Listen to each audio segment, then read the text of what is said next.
Listo, voy a compartir pantalla para comenzar con este tema que es, ustedes leen ahí PASI, usamos mucho así con siglas, también sobre todo para redes sociales, para no ser cancelados.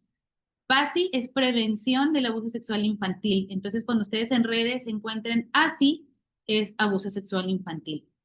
Esta capacitación la vamos adaptando según para quienes son. En este caso, para maestros, vamos a hablar de información, es muy básica, pero abre muy bien el tema, plantea la importancia, como decían Oscar e Ivette, de este tema, que ahorita está surgiendo su interés, no por lo que pasó hace 7 años, sino porque la SEP puso en el calendario que iba a haber esta jornada y que creo que era el 8 de septiembre se iba a hablar. Es decir, hubo algo que resonó tanto por lo que se está tratando este tema. Pero ahorita vamos a ver que pues vamos tarde, porque como decían, los números son muy altos en México. Así que vamos a comenzar. Ahí también les puse en el chat, pueden ir escribiendo preguntas que tengan para al final tomarlas y poderles contestar. Ahí las vamos a ir leyendo. Ok, en cuestión de la prevención, como decían Oscar y Ivette, la idea es poder capacitar no solamente en este caso a los maestros, nosotros en las visitas que hacemos o en las capacitaciones en línea, que bueno, en pandemia se dio tanto, ¿no? Por la cuestión de la distancia o de no poder estar juntos, también se hicieron capacitaciones en línea, pero nosotros le decimos a las escuelas o a la iglesia, que nos haya invitado, que es necesario que se haga la capacitación a maestros, a la familia, es decir, a los papás, tutores, cuidadores y a los niños. ¿Por qué? Porque tienen que hablar el mismo idioma. Es importante que hablen el mismo idioma, pero con palabras según su edad, ¿verdad? A los niños les enseñamos cuidando su inocencia sobre prevención, sobre sus partes públicas y privadas, sobre secretos buenos y malos, con canciones, con mopeds, si es una presentación grande, con botargas, que están increíbles. O sea, al niño no se le toca su inocencia, pero se le habla de un tema muy importante para que esté en comunicación con aquellas personas a quienes puede buscar en un caso que necesite ayuda.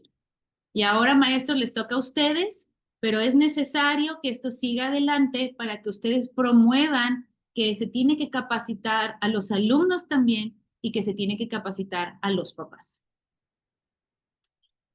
Estos números son en México y están un poquito obsoletos, pues porque no es algo que, si con el INEGI batallamos, ¿verdad? De que no todo el mundo contesta, no todo el mundo abre la puerta para hacer el censo, entonces estos números es un poquito más o bastante más. Y sobre todo la pandemia hizo que esto, curiosamente, siendo que no había contacto, no había socialización persona a persona, creció mucho este tema. En México hay alrededor de 5,5 millones de casos, solo en México. Promedio, 15,000 diarios, promedio 10 por minuto. Es decir, si vamos a estar una hora, 60 casos de abuso sexual infantil, no de otros tantos temas que existen que pueden dañar a la infancia o a un ser humano o una enfermedad, solamente hablando de abuso sexual a menores.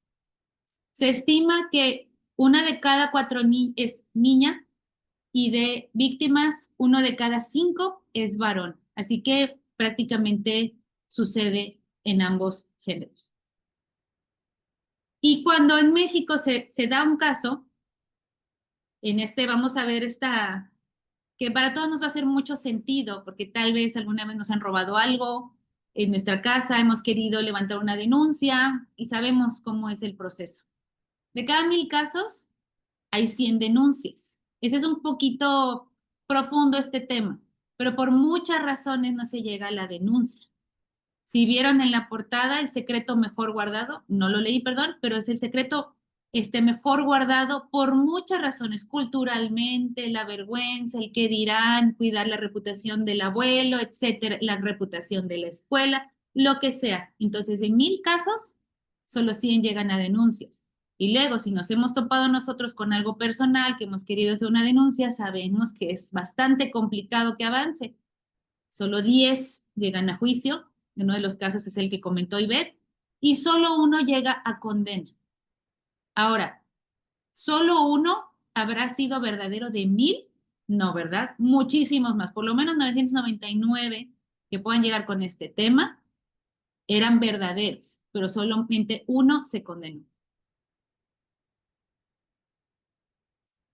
México se pelea los primeros lugares, no en cosas muy buenas en ese sentido. No porque no seamos, nosotros, que hay maestros que se han preparado, se han capacitado, que queremos echarle ganas.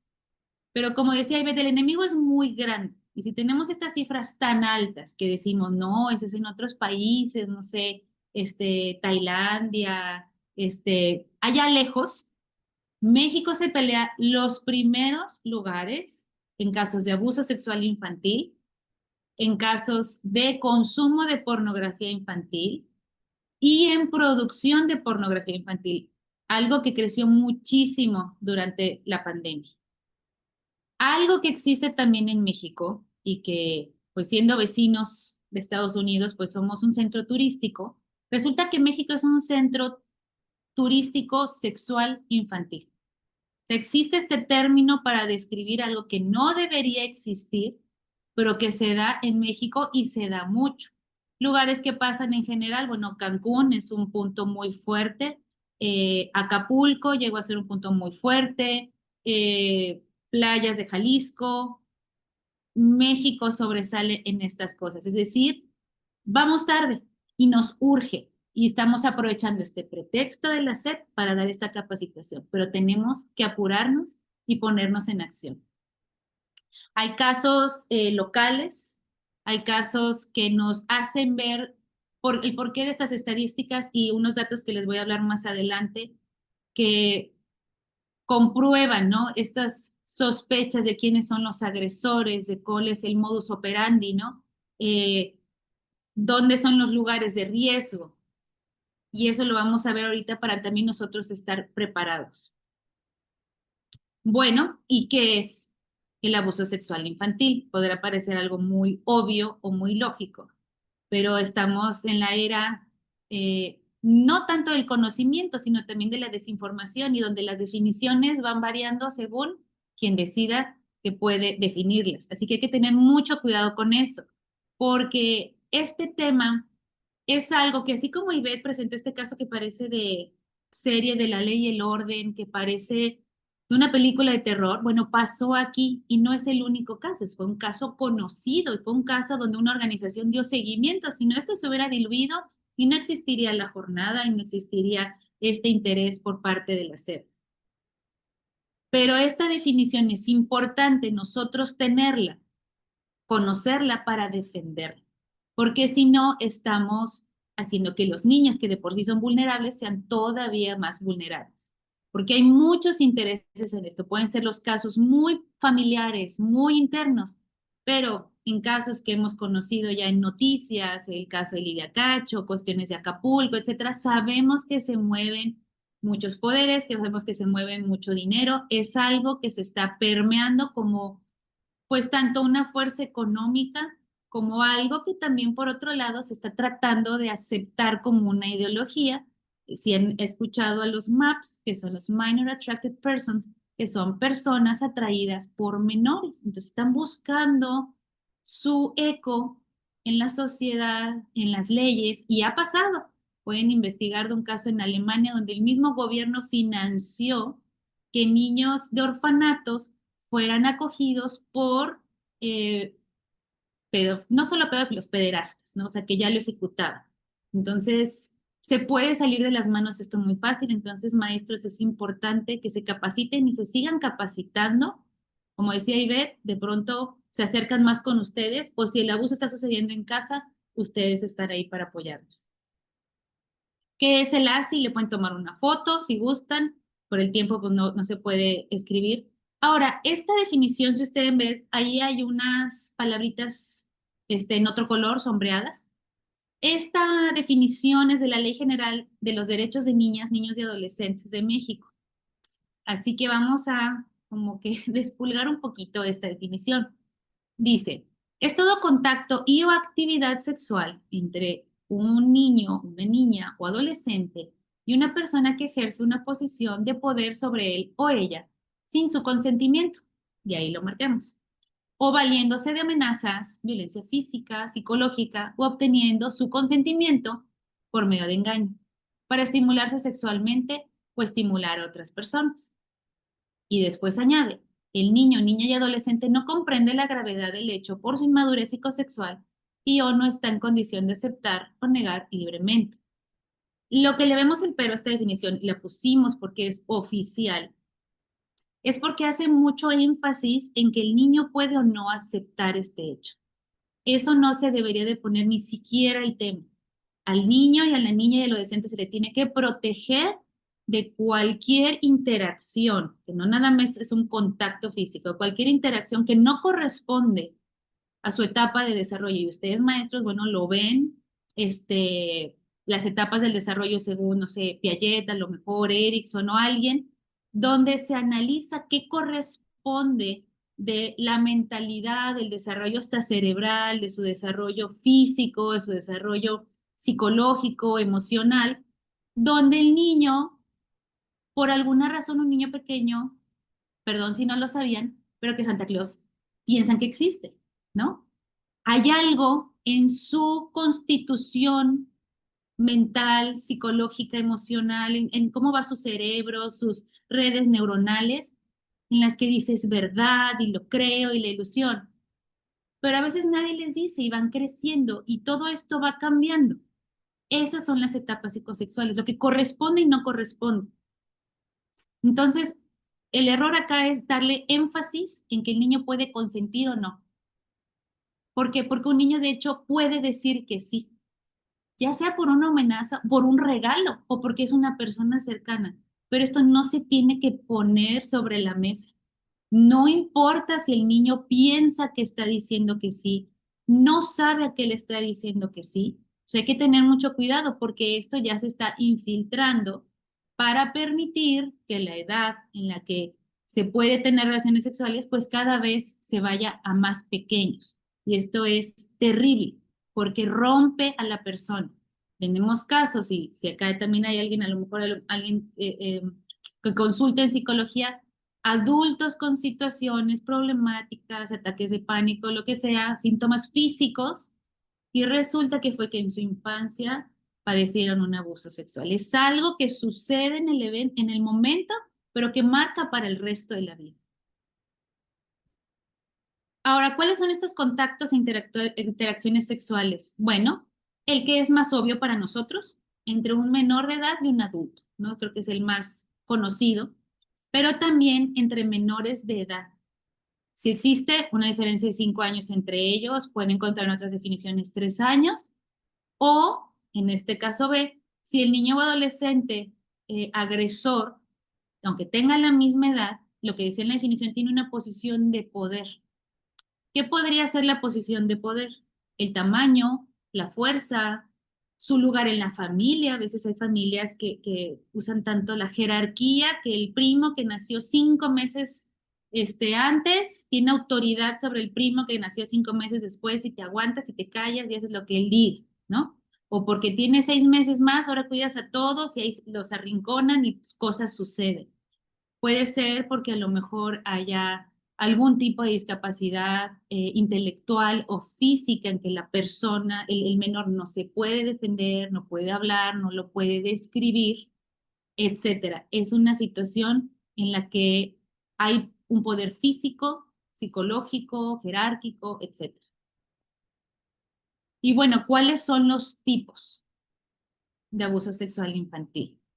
Bueno, el primero, si no lo sabían, existe sin contacto físico, porque a veces se puede escuchar que, bueno, no fue abuso, fue otra cosa, o fue abuso, pero qué bueno que no fue violación y estas cuestiones, ¿no? Todo esto recae debajo de la definición de abuso sexual infantil y uno de estos es sin contacto físico.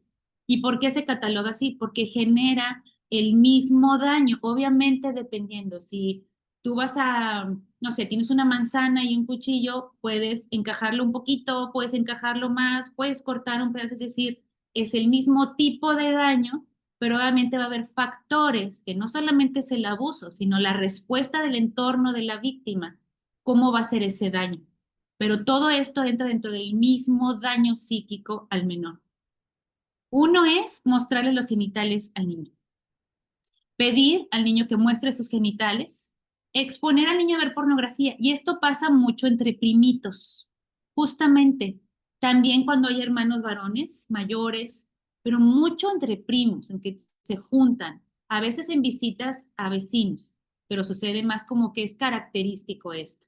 Es decir, a lo mejor está, alguien encontró, vio y va y lo comparte con otros, o en una manera ya más consciente, lo usan como una manera de un estímulo sexual. Tener conversaciones telefónicas, videollamadas, lo que sea, o presenciales de contenido sexual con el niño.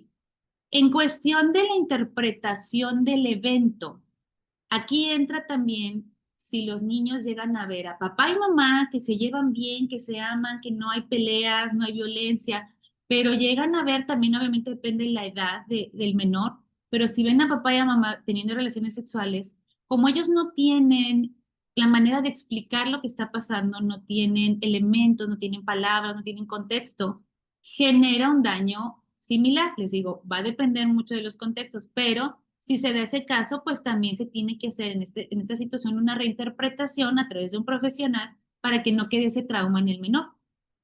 Obligar al niño a presenciar actos sexuales entre adultos y utilizar a niños para producción de material pornográfico. Entonces no es decir, bueno, pues no fue violación, solo fue abuso. No. Todo lo que entra debajo de abuso genera un daño y se tiene que trabajar de la misma manera. Y el que, pues yo creo que conocemos todos, que así como yo antes de empezar a profundizar en estos temas, decías, bueno, esto es el abuso, que es con contacto físico, es manoseo o toques con malicia. Y en cuestión de malicia es la intención de quien lo hace, porque puede ser un toque en la espalda, una caricia, un roce en la pierna, es decir, no necesariamente en los genitales, o como le decimos a los niños en las partes privadas, eh, un contacto físico para estimulación genital del agresor o de la víctima o ambas, la relación sexual oral, vaginal o anal. Entonces, de todo esto que vimos ahorita, a veces solamente se considera como abuso lo último.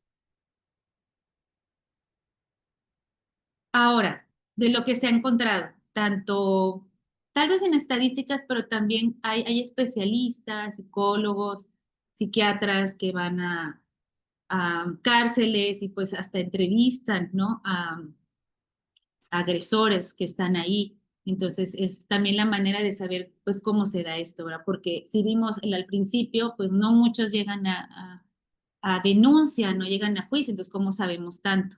A veces pues es con aquellos que están también y lo cometieron. La forma más común de abuso es el incesto, es decir, en este núcleo familiar eh, es donde más se da. La madre suele ser cómplice del abusador. Entonces, cuando vimos esas estadísticas al principio, eh, me tocó conocer de un caso en que una, pues sí, preadolescente de 12 años se escapó de su casa porque estaba viviendo abuso por parte del padrastro. Entonces salió en esa desesperación, le encontró una persona X en la estación del metro, le preguntó qué tenía, le explicó, le dijo, vamos a ir a levantar la denuncia. Entonces va, levanta la denuncia, todo, y bueno, y sigue avanzando, pero luego llega la mamá y quita la denuncia, se trae la hija, y bueno, acá entran otras cosas de desconocimiento que estorban, y como les digo, no solo el evento daña, sino cómo reaccionan las personas que están en su entorno y traen todavía más daño esta situación. Y adiós denuncia y otra vez se lleva a la víctima a convivir con el abusador, ya no lo va a hacer. Y bueno, en este caso, por muchas razones, eh, lo resumimos en que la madre suele ser cómplice del abusador. Entonces, a veces, maestros, hay que, si no vieron la de protocolo, cuando esté arriba lo vamos a anunciar en nuestras redes para que lo vean en YouTube. Hay que saber llevar el proceso. Primeramente se protege a la víctima. hay que buscar su red de apoyo, quién lo va a cuidar, etcétera, que correr a levantar una denuncia y el agresor se cambia de ciudad y otro código penal y bueno, ahí lo perdimos y ya aún la víctima puede seguir siendo vulnerable, ¿verdad? Los abusadores tienen conductas repetitivas y eligen a su víctima. Entonces aquí escuelas, aquí hay directores por ahí, ustedes pueden hablar con ellos. En este proceso de entrevista, de elegir a maestros en estos exámenes que le hacen, psicométricos o lo que sea, no existe en México el registro de que si cometiste un abuso infantil y se te pone en una lista y se te dice no te puedes acercar a una escuela, no te puedes acercar a parques, etcétera. O sea, tienes que estar lejos de niños. No existe acá. Pero si llega a haber una sospecha, no se le debe dejar trabajar nuevamente en la escuela. Si llegan a saber que hay algún maestro, hay alguien que se está superando, no se puede, suele ser repetitivo. Y en casos pues más fuerte puede haber hasta una combinación, ¿no? Que existe esta situación de pederastia, una psicopatía, algo más que lo hace todavía más complejo y más fuerte, no lo va a dejar de hacer. Y no se le puede poner en un lugar donde tiene de dónde escoger. Y esto pasa, nos enteramos de este caso, pero pasa muchísimo. Y nosotros cuando visitamos escuelas, bueno, a mí me ha tocado que yo no doy todas las pláticas, doy algunas. Yo me imagino que les pasa a todos, salen casos.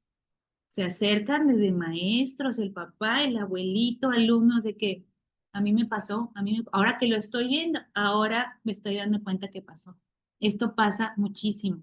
Entonces, no es posible, si ustedes saben o están ustedes en recursos humanos, algo donde puedan ser selectivos. ¿A quién meten a la escuela? ¿A qué maestro para reponer clases? ¿A qué entrenador? ¿A quién va a estar quién va a estar ahí limpiando los baños mientras están los estudiantes en el baño? Tienen que ser súper exigentes, porque estas personas repiten los comportamientos, no lo dejan de hacer, simplemente se vuelven más hábiles. No existen diferencias de posición social, económica, cultural, geográfica o racial frente al abuso sexual. A lo mejor aquí hay maestros de escuelas públicas, de escuelas privadas, de colonias caras, de colonias con problemas económicos. No hay diferencia. Se podrá haber diferencia en las maneras, en las estrategias, pero pasa, ¿sí? Pasa en ambos. Y nosotros damos pláticas, como decía Ivette, a escuelas privadas y en esos casos tanto se da el incesto, y ahí hasta es multigeneracional, porque es como, a veces es el abuelo y lo hizo con hijos, sobrinos, nietos, y sigue y sigue. Como en ámbitos muy cerrados en que no se puede hablar de eso, porque ¿cómo, verdad? ¿Cómo vamos a hablar de eso? Y a lo mejor en un estrato económico, más bajo serán otros retos, pero es importante entender que pasa en todo contexto.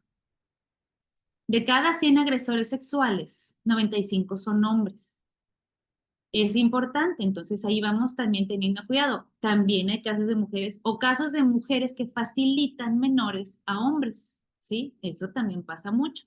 Y a lo mejor no entran como agresores, pero no solamente es como la parte arriba de cómplice de me di cuenta y no hice nada, me quedo callada, sino que son mujeres que facilitan a hombres, a organizaciones, a los menores.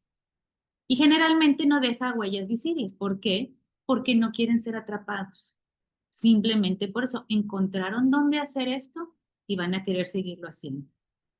Ellos realmente eligen a sus víctimas y ahorita vamos a ver a detalle esto para que lo puedan tener presente, porque ustedes ven al alumno, pero pues tienen su familia.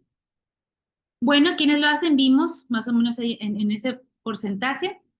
Quieren mover aquí para poder ver la presentación. Como decíamos, en la mayoría de los casos es incesto, 60-70% es familia, gente cercana. Entonces aquí tenemos un árbol genealógico y se supone que debe ser el lugar de protección y seguridad de los niños y resulta que es el lugar más peligroso para los niños estadísticamente. ¿Quién es? Papá, padrastro, abuelo, tío, primo, hermano. ¿Por qué? Porque un 95% son varones. Y de ahí se pueden dar tías, abuelas también, pero mayormente esto sería. eh, si un menor le llegara a pasar esto en su familia, ¿a quién recurriría? O sea, si fue el abuelo, el papá, el tío, porque el 95% son varones, pero la pareja suele ser cómplice, es decir, la abuela, la tía, la mamá, ¿a quiénes pueden recurrir los niños? Entonces aquí es donde ustedes, maestros, personas que trabajan en escuelas, es donde todavía crece su relevancia en la vida de los niños, porque ustedes están 5, 7, 8, 9 horas con ellos o lo están interactuando con ellos. Entonces es la oportunidad que ellos a lo mejor no están encontrando en casa. Y ahí también agregué hermano, porque sí, también entre hermanos se puede dar, donde ustedes pueden entrar con este conocimiento, con el apoyo de la escuela, con protocolos, con un interés en los niños para poderlos apoyar y no decir, uy, creo que está pasando, uy, qué mala onda, pues sí, pues a ver qué pasa. No, tenemos que entrar, además de que tenemos una obligación legal, que es algo que se habla específicamente en la plática de protocolo de actuación. Ahora, ¿cómo opera esta gente cercana, verdad? Alrededor del niño, familia, gente conocida.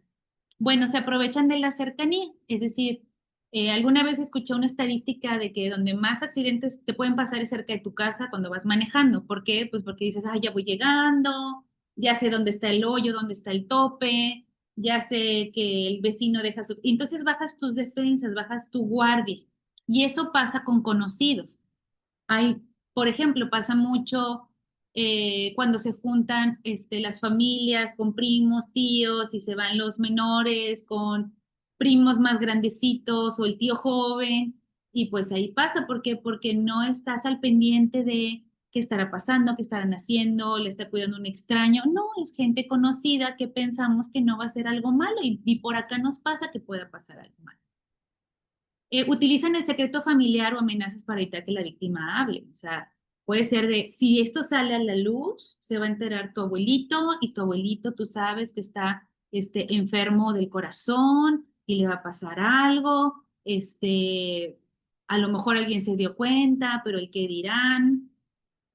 Pueden normalizar el abuso haciéndolo parte de la vida cotidiana, es decir, interacciones. Ahorita vamos a ver un poquito en perfiles de familia que se da el abuso y no hay ni siquiera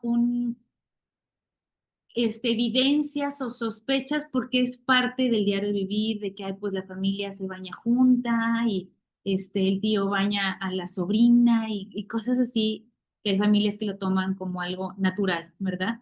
O casas que se da que por alguna situación no tienen puertas y ahí se utiliza esa vida cotidiana para hacerlo. Algo que también se usa mucho, que acá viene como un ejemplo, dice un padrastro que dice que tocar al niño es una forma de mostrar amor, es algo que lo justifican estas personas que les digo que son MAPS, que se hacen llamar MAPS, pero pues que son pederastas, son pedófilos, pero que lo dicen tanto a la víctima para que de alguna manera en ellos no exista esta actitud defensiva, ¿verdad? De no, ok, entonces es así, bueno, entonces me someto porque me están diciendo que es amor. Entonces es algo que utilizan, es algo perverso. Eh, y bueno, hay otro 30% que son personas que tienen acceso regular a la víctima y gozan de esta confianza de la comunidad. Entonces, bueno, acá entran figuras de autoridad que se dan mucho en ámbitos religiosos, por ejemplo, porque ahí tiene esa posición, sí, sí, se lo puede sentar en las piernas, sí, sí, puede estar a solas en un lugar y que nadie más esté, sí, sí, se lo puede llevar. Recién hubo un caso de creo que era un entrenador que le dijo a las mamás, me voy a llevar a los niños a mi casa para tener como un festejo, una celebración, algo así, de que sí, sí, sí, lléveselos. O sea, ¿cómo? un hombre, un adulto llevándose a niños para convivir con ellos, eso no es normal, ¿sí? Eso no está bien. Entonces tienen una posición carismática, una posición de autoridad económica, el abuelo, alguien con dinero, el maestro, el director, el doctor, alguien que tiene esa posición, pero que con los adultos alrededor es como que, oh, esa persona es tan buena o esa persona que tenga, no pasa nada, no sospechamos, y se baja la guardia y entonces, siendo que los menores, los niños ya son vulnerables por su edad y todo lo que es su edad, los hacemos y los exponemos y es más como que los ponemos en bandeja de plata, ¿ok?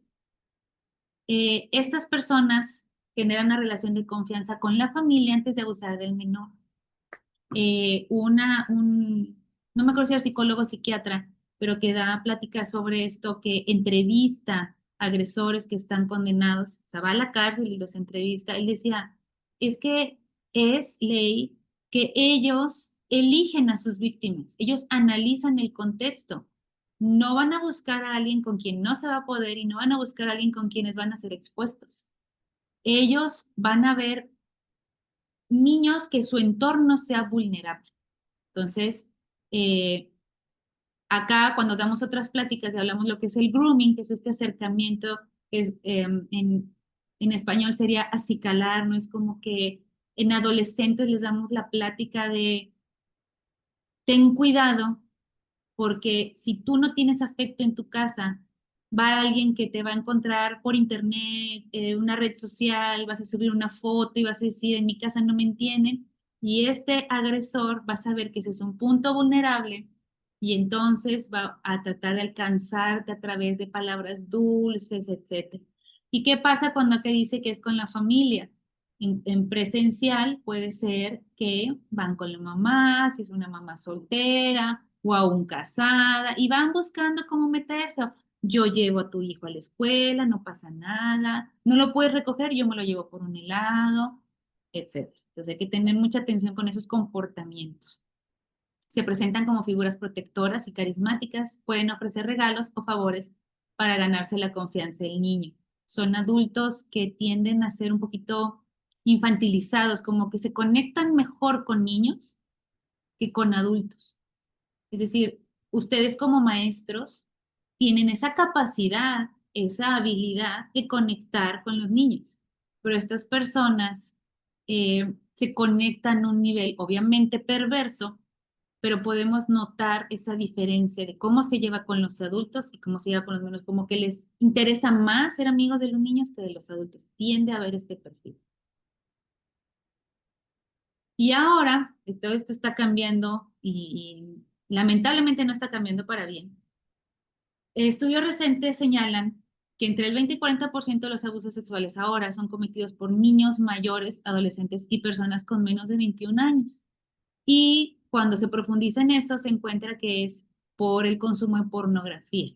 Estos agresores comenzaron con esto, aún en adultos se encuentra que comienzan con pornografía y se va pervirtiendo, entre otras cosas, pero cuando son menores, mucho es por el consumo de pornografía, que nosotros también damos pláticas de eso a niños pequeños con imágenes malas y buenas y también adolescentes, porque a lo mejor el grueso de los que estamos acá nos tocó que la pornografía era lo que vendían en revistas, en un kiosco, en el centro de la ciudad y estaban tapadas y ahora no. A lo mejor ahorita que mi teléfono me está escuchando, a lo mejor ahorita me sale una imagen pornográfica porque piensa que estoy buscando eso. Ya ni lo buscamos, nos aparece en todo.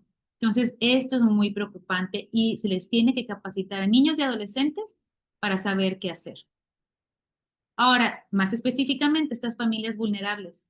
Son familias, ustedes ven a los niños, pero yo creo que ustedes, según el niño, pueden ver un poquito el perfil de cómo será la familia, ¿verdad? Por cómo se comporta el niño, cómo llega a la escuela vestido, bañado o no, desayunado o no, o cómo si asiste o no la familia a las reuniones, a las presentaciones, a las juntas. Si los llegan a ver ahí, pueden ver ciertos rasgos y entonces esto hace que el niño pueda ser más vulnerable a esto. Familias que niegan que esto les pueda pasar, minimizan el riesgo, dicen, no, eso pasa en otro país, eso pasa en otras familias, en esta familia no. Y entonces no hablan de estos temas. No les enseñan a los niños el nombre de sus partes privadas. Entonces, si alguien toca sus partes privadas, no pueden decirlo porque no saben cómo describirlo, etcétera. Cuando hay divorcio, cuando el sistema se ve dañado de la familia, como con divorcio, madres solteras, porque los agresores dicen, ok, yo llego a través de la mamá, llego a los menores.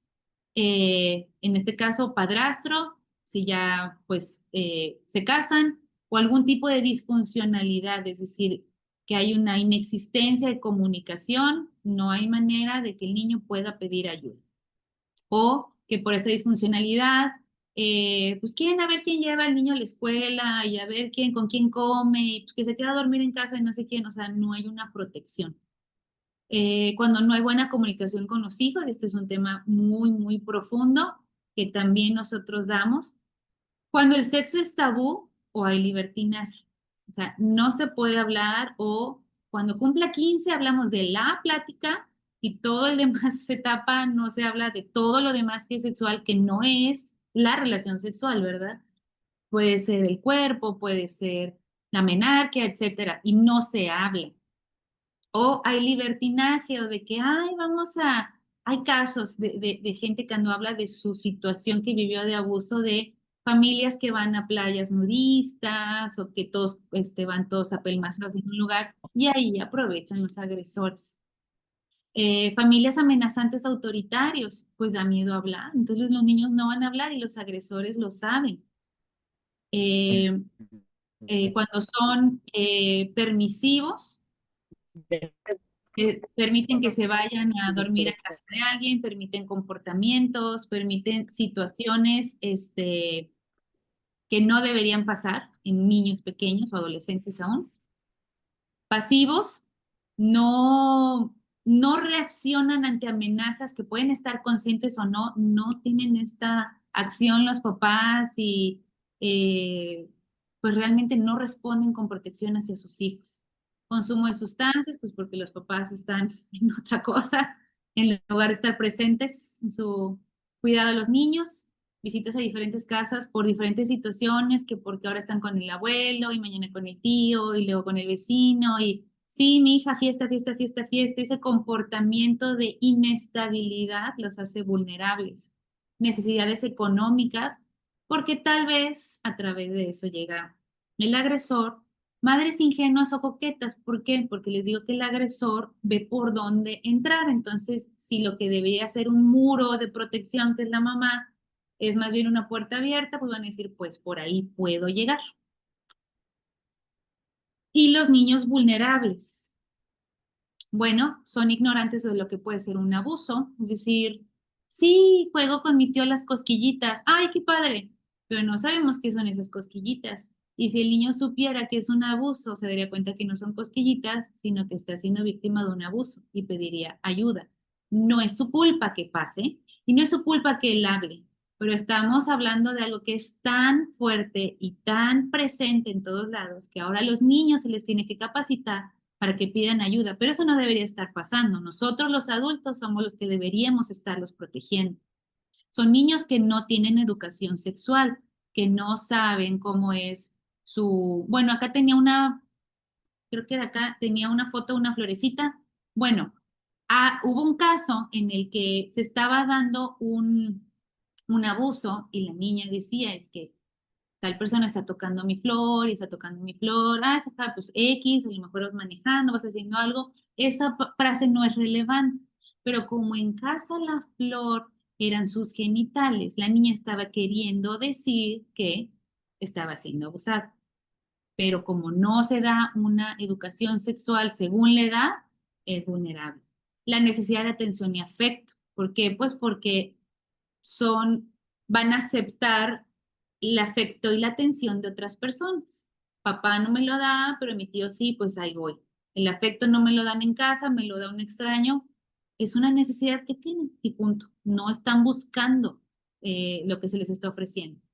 Una autoestima pobre, que no son amados ni son aceptados y entonces pues simplemente son callados, simplemente son minimizados y son aplastados de manera que no pueden ni siquiera buscar ayuda. Y otra vez, niños con necesidades económicas, porque a lo mejor a través de los regalos se alcanza. Entonces, por eso la importancia de la definición del inicio, que no se puede existir un consentimiento. Ahí como que lo dice, pero ¿por qué se saca el tema del consentimiento? El niño a lo mejor dijo que sí porque le dieron regalos, pero sigue siendo un abuso sexual y es algo que no tiene la manera de procesarlo. Tanto así que aunque se le explicara, de grande va a tener consecuencias, va a tener que trabajar ese trauma porque es difícil de asimilar que algo así te pase a esa edad. Eh, Niños obedientes, condescendientes, que les enseñaron a decir así que todo, que se callen, que obedezcan, que es mayor el otro y se aguantan. Niños extremadamente confiados, no se les enseña que hay peligros, escasa habilidad para responder a los problemas, es decir, algo pasa y no responden de ninguna manera, se congelan mental o físicamente. Niños con alguna discapacidad, niños que viven en casa hogar, que nosotros también damos pláticas a casas hogar, que son casos muy específicos y que prácticamente ahí, pues el 99, 100% de los niños han padecido algún tipo de abuso sexual infantil y abandono emocional por parte de padres o tutores, ¿sí? Ahora, señales psicológicas que ustedes pueden detectar. Y no se trata que ustedes sustituyan a alguien que sea especialista en esto, a detectar, a buscar, porque hay que darle seguimiento. Una vez que se abre este tema, hay que darle seguimiento, porque si no, este es otro trauma que se genera en el menor. Un juego sexual no apropiado para su edad. O sea, ustedes ya se capacitaron en las etapas psicosexuales, psicoemocionales, cómo debe corresponder a los 3, 5, 10 años, y dices, esta situación no tiene cabida en este momento, o es algo que es tan repetitivo, ya debería de haber pasado y no pasa, eso es sospechoso. Lenguaje soez o sexualizado. No quiere decir que si es una o dos de estas, ya es, por eso alguien tiene que hacer una evaluación. Puede ser por otra cosa, puede ser porque estuvo escuchando reggaetón y por eso habla así el niño, pero a lo mejor fue, que de hecho eso también es un tipo, si es música con contenido sexual y es pornografía auditiva, así que pues sí sería abuso sexual. Comportamiento regresivo en niños pequeños, es decir, ustedes maestros ven que los niños, que su alumnito va avanzando en ciertas cosas y de pronto va para atrás, algo pasó. Tal vez hubo un divorcio en su familia, tal vez se murió un pariente en su círculo cercano e hizo un cambio. O sea, ustedes lo saben, hay cambios en los niños que dices, algo pasó en su casa. Bueno, al juntar y hacer evaluaciones puede ser un abuso. Miedo a estar con cierta persona, que puede ser en el salón, porque ya vimos que puede ser con la misma edad, con alguien de la escuela, o alguien que esté diciendo, o no quiero que me recoja mi abuelo, no quiero que me recoja mi tío, me da miedo, algo que exprese. Expresiones de abuso mediante el dibujo, como este dibujo que es de un caso real, no mío, es algo que está en internet, donde ya sea en cosas sutiles, por ejemplo, un psicólogo que evaluaría a lo mejor cómo dibuja los ojos o ciertas cosas, pero el hecho de que un niño decida dibujar personas desnudas con estas proporciones, con estas interacciones, en lugar de un jardín, en lugar de un perrito, habla demasiado. Bajo rendimiento escolar, es decir, no es que siempre le haya ido mal, o sea, a lo mejor es nuevo en tu salón y sí, a lo mejor el abuso viene de antes, pero hay un cambio.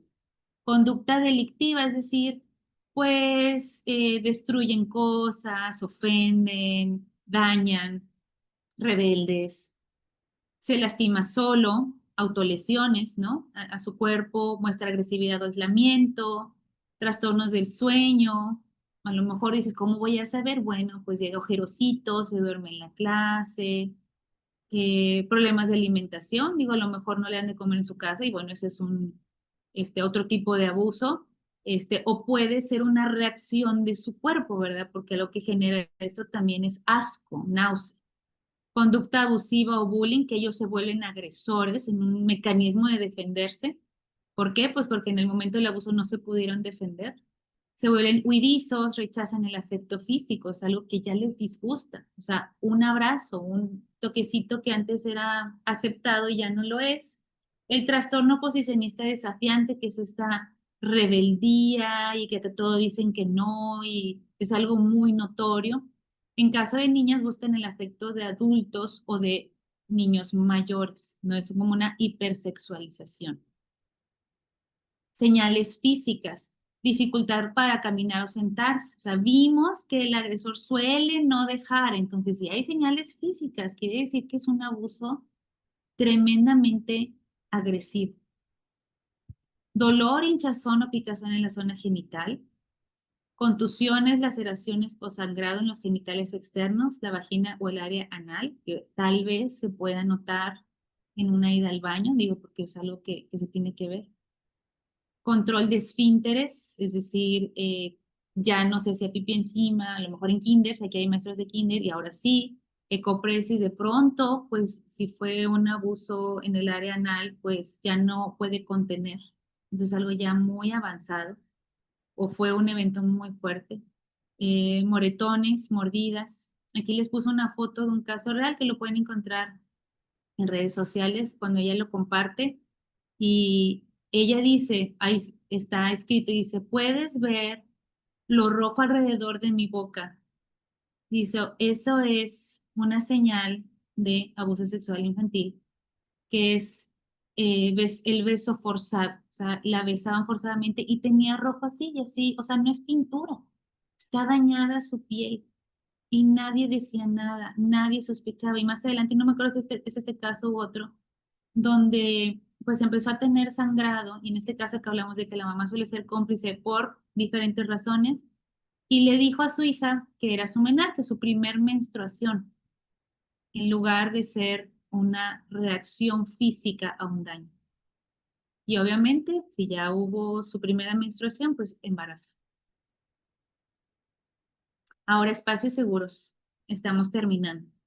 Para la escuela, ¿qué hacer? Bueno, esta es una pequeña, condensada capacitación donde esperamos que se puedan asustar un poquito, donde puedan ver que hay una gran necesidad y que por estas estadísticas en su salón ya puede haber casos, o sea, hay niños, hay menores que ya lo están viviendo.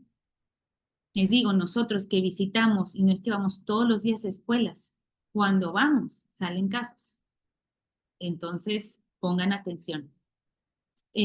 Para la dirección escolar, ya sea que ustedes lo compartan, o sea que hay algunas personas que trabajan en esta área, deben implementar protocolos claros de prevención, que es lo ideal, ¿verdad? Que no pase, pero también protocolos de actuación, que es cuando hay sospecha o cuando ya es muy evidente el caso, pero siempre va a empezar por una sospecha.